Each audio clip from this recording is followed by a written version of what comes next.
Islamiyah. Bagaimana cara menjaga ukhuwah Islamiyah ini? Kalau berjumpa ucapkan salam. Ketika ucapkan salam, di sini dianjurkan bersalaman. Kapan bersalaman? Ketika berjumpa.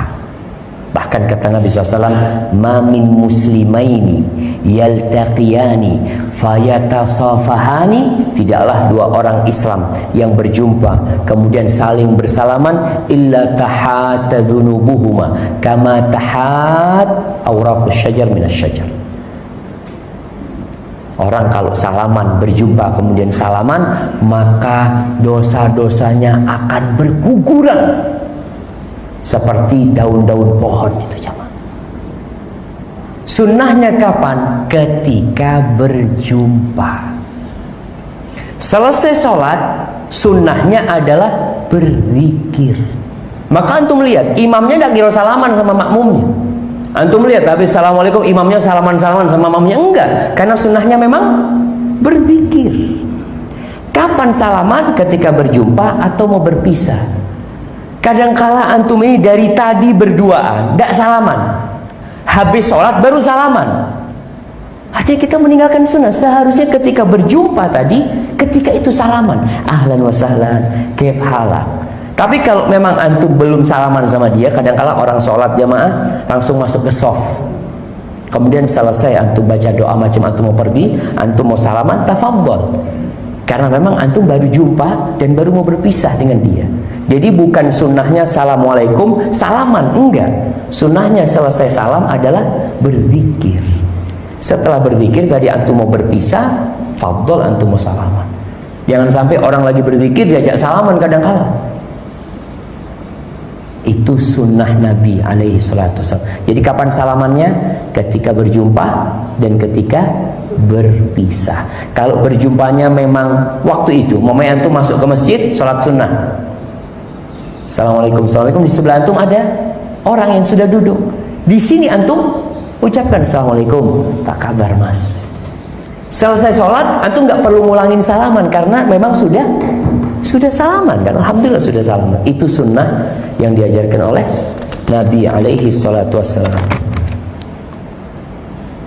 Ustadz, apa hukum berjabat tangan setelah sholat? Berjabat tangan dianjurkan tatkala kita bertemu dengan seorang muslim kapan saja. Saya sering berjabat tangan dengan jamaah saya di masjid. Tapi ketika saya masuk, assalamualaikum, saya jabat tangan. Dan mereka sudah terbiasa dengan saya. Karena setiap saya masuk masjid, saya jabat tangan dengan mereka. Ya.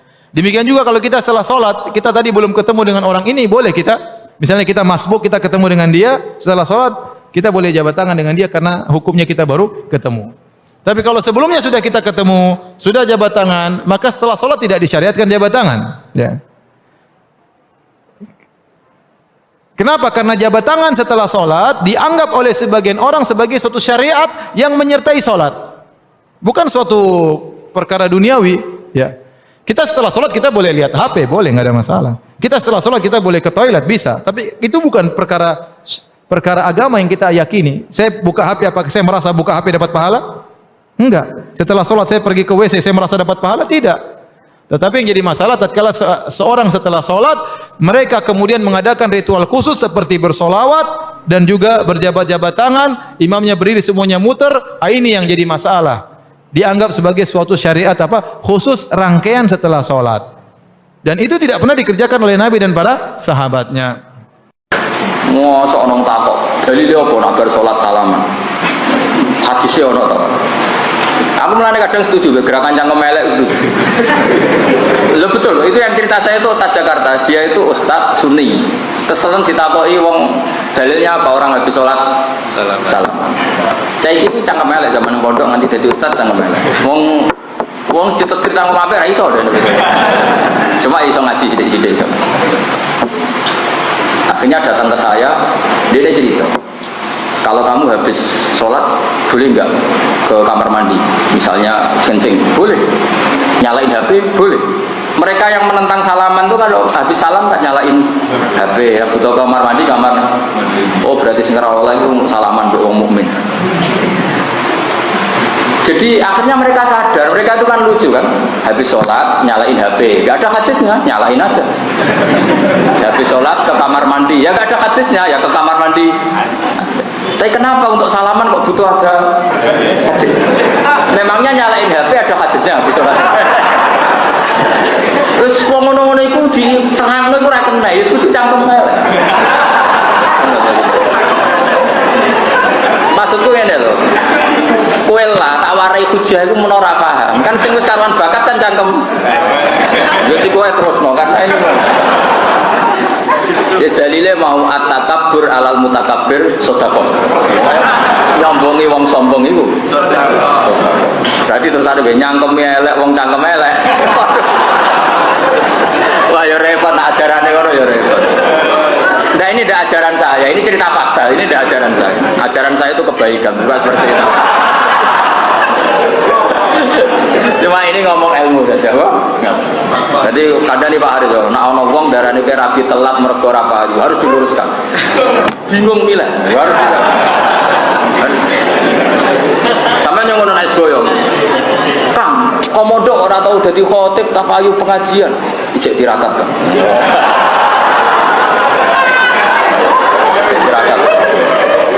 Bisik wali-wali itu sedurunge dadi kiai iku rialat sik, tirakat sik. Iku ngempet omong.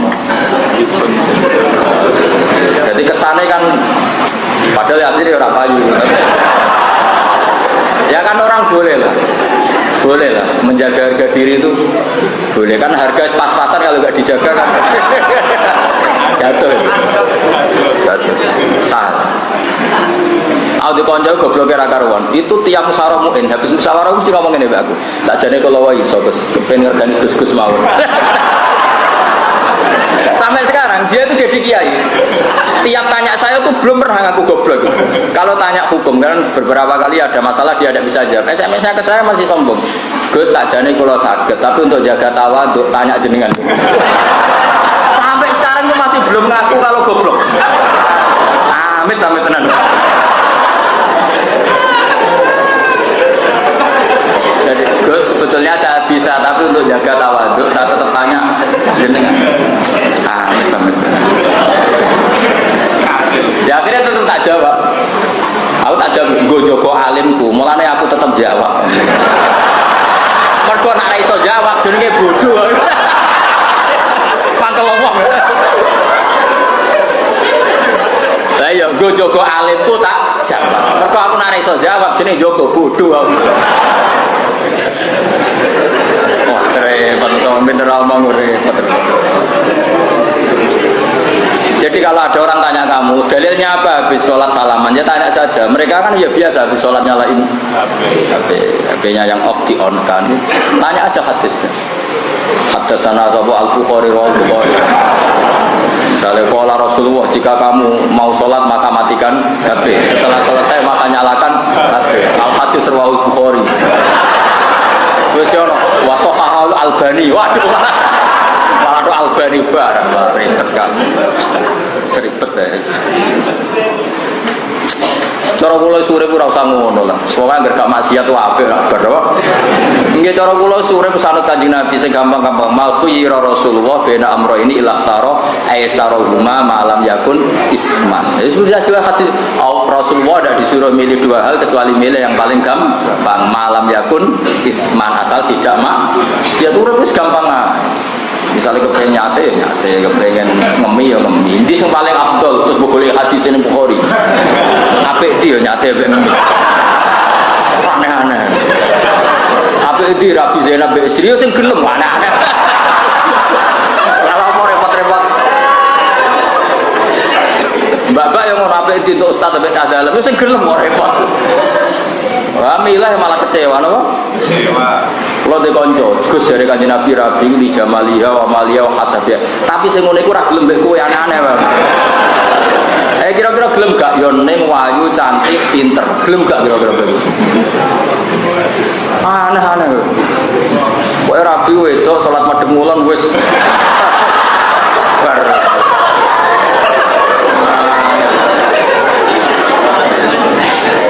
Repot. Ya amal ya gitu, pokoknya makhuyira Rasulullah bena amro ini ilahtaro ai sarahuma malam yakun isman. Jadi Nabi kalau disuruh milih dua hal, milih yang paling gampang asal tidak maksiat. Jadi sudah seperti itu, nyalain HP ya tidak maksiat. Coba apa artinya matikan HP kalau niatnya supaya gak ditelepon yang nagih? Bisa maksiat, matikan HP pun bisa maksiat. Coba kamu janjian sama seseorang mau nyaur utang, atau ibu kamu sakit emergensi, ngerti nak adikmu yang peduli, kamu mau ngel-ngelo tentang ibumu yang sakit, HP kamu off-kan, maksiat gak off-kan HP dalam kondisi seperti itu? Maksiat kan, karena kamu menghindari tanggung jawab. Sama on-kan, oh ini janjian demenanku, maksiat karena meng-on-kannya demi demen. Mulai ngaji fikih, on dan off itu gak ada hubungannya, tetap yang menentukan itu status fikih. Dora tahu ngaji mahal yuk. Terus kalau kacamata fikih kan gampang kan, dalam kondisi darurat dan penting kamu off-kan HP jelas bentuk tidak tanggung, dan kamu meng-on-kan karena mau janjian demenan mesti demi mak. Jadi bukan di on dan off-nya, tapi status fikihnya. Maksudnya gampang, ilmu itu gampang. Sebenarnya gampang ya goblok ibu.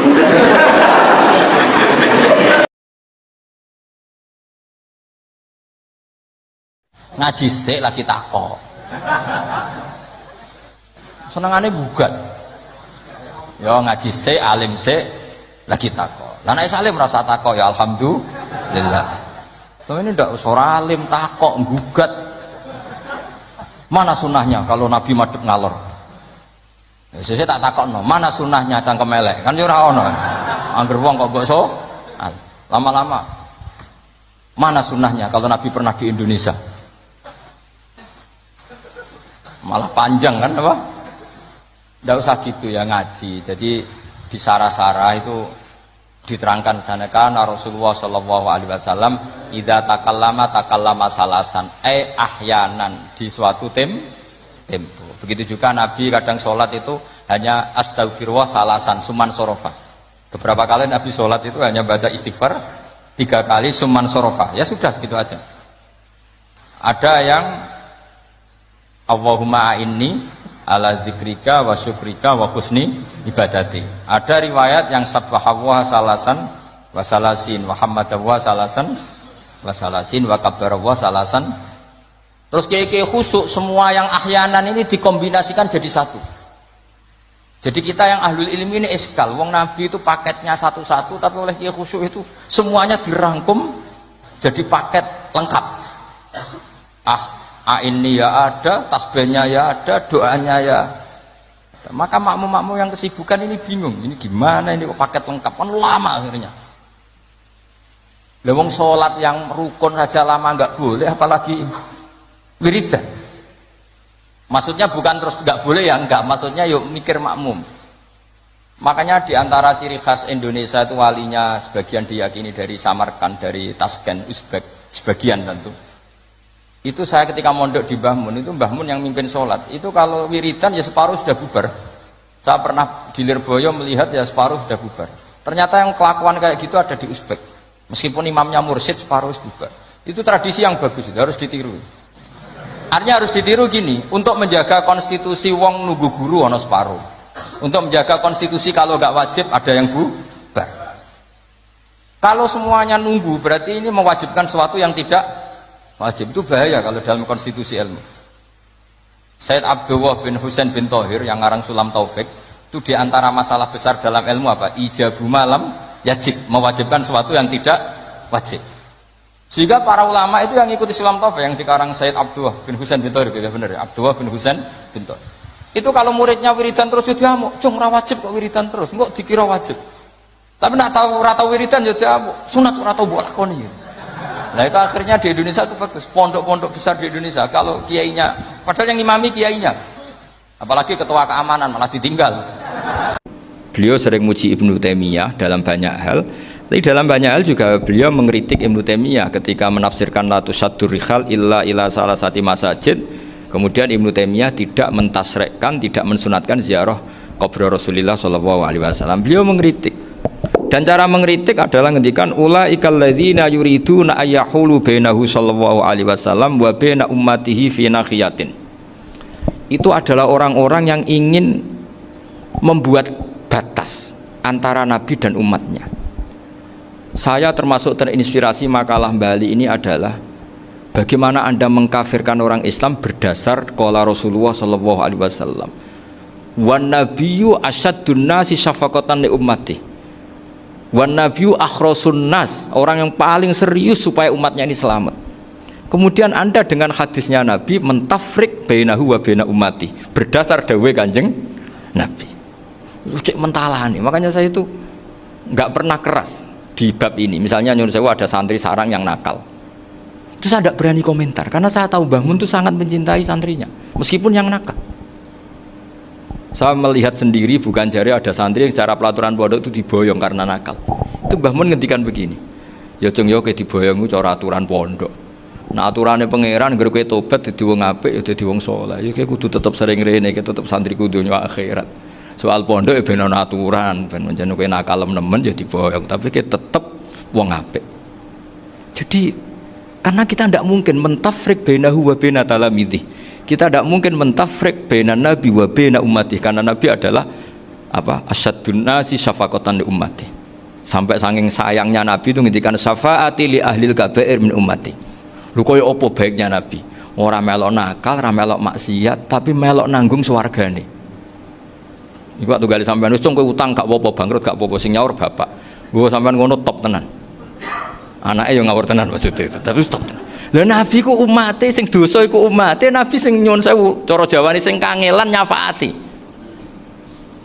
Karena nabi gak boleh dipisahkan dengan umatnya. Makanya kata Bali Maksum, ulaikal ladzina yuriduna ayyahulu bainan nabi wa baina ummati. Itu mereka adalah orang yang ingin memisahkan nabi dengan